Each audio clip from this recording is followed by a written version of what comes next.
Hello, third grade friends. We are going to continue the Terrible Two from where Miss Bolin and Miss Benjamin's class left it off. And if you were in Miss Deemore's class, we will catch up to where you were very, very soon.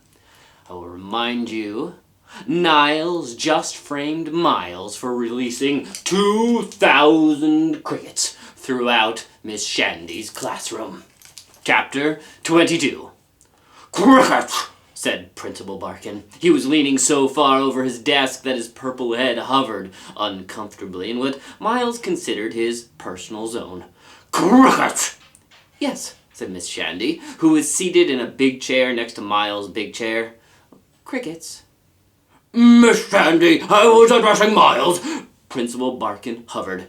Crickets! Yes, said Miles. Crickets. Miles Murphy, is this your idea? Barkin's nose wrinkled and his tongue rested against his two front teeth.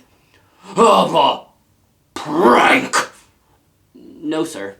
A cloud of crickets erupting from a shoebox, girls screaming, boys screaming, Josh Barkin ducking under his desk like he was an earthquake. Stuart standing up on his chair and holding a leaf aloft, crying out, "Oh, it's okay, everybody, I have an idea!" Crickets leaping onto faces, into hair, crickets bouncing off the walls, Stuart waving the leaf. Where did he get that leaf from? Shouting, "Oh, it's their food!" The feeling of crickets on flesh. The noise, the collective chirping, more like a constant screech, like a car spinning through an intersection. It was an amazing prank. But no, sadly, it had not been Miles' idea. Then why, Miles Murphy, did you release a swarm of crickets into Miss Shandy's classroom? It was an accident, said Miles. An accident. Principal Barkin smirked the smirk of a principal who had a troublemaker cornered.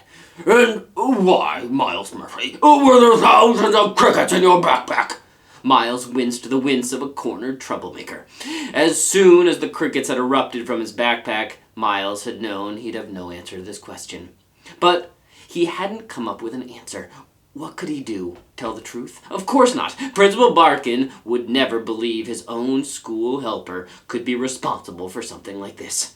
Niles was right. He was above suspicion. Plus, telling the truth would be ratting, and Miles wasn't a rat. Also, the truth involved confessing to making a diorama of Principal Barkin taking a bubble bath, which seemed unwise. Miles was stuck, and he knew it. What could he say? What would have thousands of crickets in his backpack for?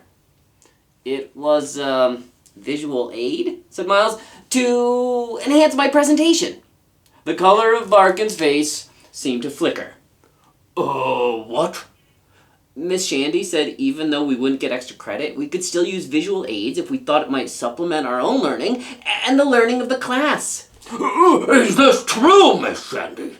Miss Shandy was giving Miles a strange look. I did say that, yes. Well, in that case, Barkin's face softened and took on the hue of a nectarine before going back to eggplant. But wait, no, Miles Murphy, this is ridiculous. A visual aid is a diorama or something. How is a swarm of crickets supposed to supplement the learning of your class? Well, my oral report was on the pharaohs of Egypt. These crickets were supposed to represent the plague of locusts. You know, from the 10 plagues? Because, as I'm sure you know, scientists and historians believe that the story of the 10 plagues may have actually arisen from real natural disasters. Of course I knew that, said Barkin. That's true, isn't it, Miss Shandy? Yes, said Miss Shandy, still looking at Miles. Well, said Miles, I wanted to show what a swarm of locusts would look like. Only the crickets weren't supposed to get out. Miles put on his most sincere face and shrugged.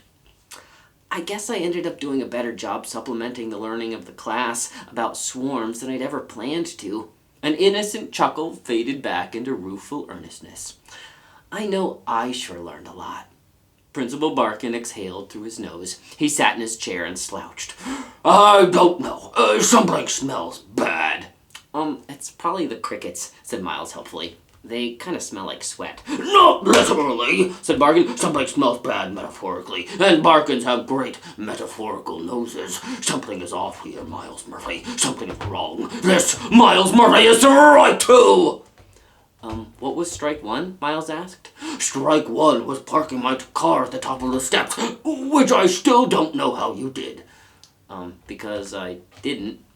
Just as you say you didn't release the crickets, and in his metaphor saying you aren't responsible for a prank constitutes a strike. Strike three will be another prank that you deny committing, which will mean you have struck out, which in this metaphor means that you will have actually done the prank and all the other pranks. So, strike three makes the previous strikes real, in essence, transforming them from denied pranks into...